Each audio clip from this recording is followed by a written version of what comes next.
സംഭവങ്ങൾ നൽകുന്നുണ്ട്. ഇപ്പോഴൊരു പ്രധാനപ്പെട്ട വിവരം കൂടി വരുന്നുണ്ട്. അത് ഞങ്ങളുടെ മുംബൈ ബ്യൂറോ ആണ് ആ വിവരം നൽകുന്നത്. ഇതിലെ കണ്ടെയ്നറുകളിൽ അത് കൊച്ചിക്കും കോഴിക്കോടിനും ഇടയിൽ തീരത്തടിയും എന്നാണ് ഭൗമശാസ്ത്ര മന്ത്രാലയം അറിയിക്കുന്നത്. അടുത്ത 3 ദിവസം തെക്ക് കിഴക്കായി കടലിലൂടെ ഇതൊഴുകും. കരയ്ക്ക് അടിയാൻ കൂടുതൽ സമയമെടുക്കും എന്നാണ് പറയുന്നത്. അത് ഇപ്പോൾ വരുന്ന വിവരമനുസരിച്ച് കൊച്ചിക്കും കോഴിക്കോടിനും ഇടയിലുള്ള തീരങ്ങളിലായിരിക്കും ഇത് അടിയാൻ സാധ്യത. ഇപ്പോഴത്തെ നിലയിൽ അതാണ്.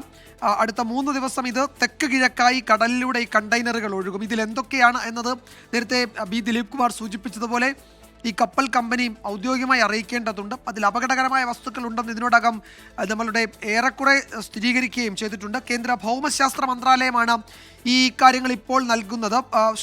ശ്രീനാഥ് വിവരങ്ങൾ നൽകും മുംബൈയിൽ നിന്ന്. ശ്രീനാഥ്, എന്തൊക്കെയാണ് ഇക്കാര്യത്തിൽ? ഈ കണ്ടെയ്നറുകൾ എവിടെയൊക്കെ നേരത്തെ ഒരു കപ്പൽ മുങ്ങിയപ്പോൾ, അറബിക്കടലിൽ മുങ്ങിയപ്പോൾ അത് എവിടെയൊക്കെ അടിയുമെന്നതിൽ പോലും നമുക്ക് കൃത്യമായൊരു മാർഗനിർദ്ദേശം നൽകാൻ കഴിഞ്ഞിരുന്നില്ല.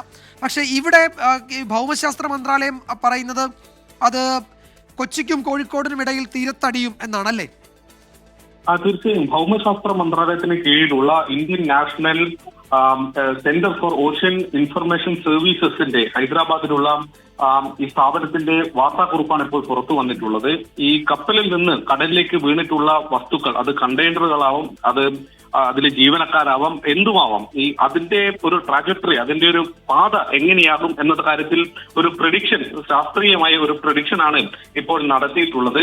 അത് പ്രകാരം ഇപ്പോൾ അത് തെക്ക് കിഴക്കായി അത് കടലിലൂടെ ഒഴുകും. അടുത്ത 3 ദിവസമെങ്കിലും കടലിലൂടെ ആ തരത്തിൽ മുന്നോട്ട് അത് പോകും. പിന്നീട് അത് കരയിലേക്ക് അടുക്കും എന്നതാണ് ഇപ്പോൾ ഈ വാർത്താക്കുറിപ്പിൽ പറയുന്നത്. അത് എന്ന് എന്ന കാര്യത്തിൽ കൃത്യമായി ഒരു തീയതി പറയാൻ കഴിയില്ല. പക്ഷേ അത് എത്താൻ സാധ്യതയുള്ള ഇടങ്ങളെ കുറിച്ചുള്ള സൂചനകളാണ്. അങ്ങനെയെങ്കിൽ കോഴിക്കോടിനും കൊച്ചിക്കും ഇടയിലുള്ള തീരമേഖലയിലേക്കാകും ഈ കണ്ടെയ്നറുകളും അടക്കമുള്ള വസ്തുക്കൾ എത്തുക എന്ന് പറയുന്നു. ഒപ്പം തന്നെ ഈ കപ്പലിൽ നിന്ന് കടലിലേക്ക് വീണിട്ടുള്ള ഓയിൽ, എണ്ണ, അത് ഏത് തരത്തിലായിരിക്കും അത് കടലിൽ പടരുക, അതിന്റെ ഒരു സഞ്ചാരം ഏത് തരത്തിലായിരിക്കും എന്നതിനെ കുറിച്ചുള്ള ഒരു പ്രഡിക്ഷൻ കൂടി ഈ വാർത്താക്കുറിപ്പിൽ പറയുന്നുണ്ട്. അതും ഏതാണ്ട് ഈ മട്ടിൽ തന്നെയാണ് ഈ വാർത്താക്കുറിപ്പിൽ നമുക്ക് കാണാൻ വേണ്ടി കഴിയുന്നത്. ഏതായാലും ഈ ഒരു പ്രഡിക്ഷൻ നടത്തുന്നത് ഈ തദ്ദേശ സ്ഥാപനങ്ങൾക്ക്, ഈ തീരമേഖലയിലുള്ള ഭരണകൂടങ്ങൾക്ക് ഒക്കെ ഒരു തയ്യാറെടുപ്പ് നടത്താൻ വേണ്ടി കൂടിയാണ്. ഏതെങ്കിലും തരത്തിൽ ഈ ഹസാർഡസ് ആയ, അപകടകാരികളായ ഏതെങ്കിലും കണ്ടെയ്നറുകൾ, രാസവസ്തുക്കളും ഒക്കെ കരക്കടിയുന്ന സാഹചര്യം ഉണ്ടായാൽ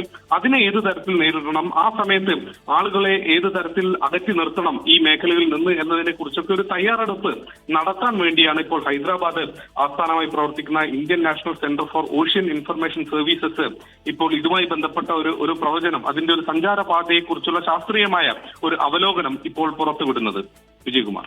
യെസ്, വളരെ പ്രധാനപ്പെട്ട വിവരങ്ങളാണ് ശ്രീനാഥ് ചന്ദ്രൻ മുംബൈയിൽ നിന്ന് നൽകിയത്. ഈ കണ്ടെയ്നറുകൾ കൊച്ചിക്കും കോഴിക്കോടിനും ഇടയിൽ തീരത്തടിയും എന്നാണ് വരുന്ന റിപ്പോർട്ടുകൾ. അത് ഈ പറയുന്ന അടുത്ത 2-3 ദിവസം കടലിലൂടെ ഒഴുകി നടക്കാനാണ് സാധ്യത, തെക്ക് കിഴക്കായി. അതിനുശേഷം അത് കരയ്ക്കടിയും. അത് ഒരുപക്ഷെ അത് കൂടുതൽ സമയമെടുത്തേക്കാം. വളരെ പ്രധാനപ്പെട്ട വിവരങ്ങൾ നൽകുന്നത് ഈ കേന്ദ്ര ഭൗമശാസ്ത്ര മന്ത്രാലയത്തിന് കീഴിൽ പ്രവർത്തിക്കുന്ന Indian national centre for ocean information services എന്ന ആ കേന്ദ്ര സർക്കാർ ഏജൻസിയാണ് ആ വിവരങ്ങൾ നൽകുന്നത്. എന്തായാലും രാത്രി വൈകിയും അവിടെ നിന്ന് വന്ന ദൃശ്യങ്ങൾ നേരത്തെ തൊട്ടു മുമ്പ് പ്രേക്ഷകർ കണ്ടതാണ്. ആ ദൃശ്യങ്ങൾ പരിശോധിക്കുമ്പോഴറിയാം അതിൽ ആ സമയത്തും സ്ഫോടനങ്ങൾ ഉണ്ടാകുന്നുണ്ട്, തീ ആളി പടരുന്നത് കാണാം. ഏതാണ്ട് ആ കപ്പലിൻ്റെ പ്രധാനപ്പെട്ട ഭാഗങ്ങളാകെ അഗ്നി വിഴുങ്ങിയ നിലയിലാണ്.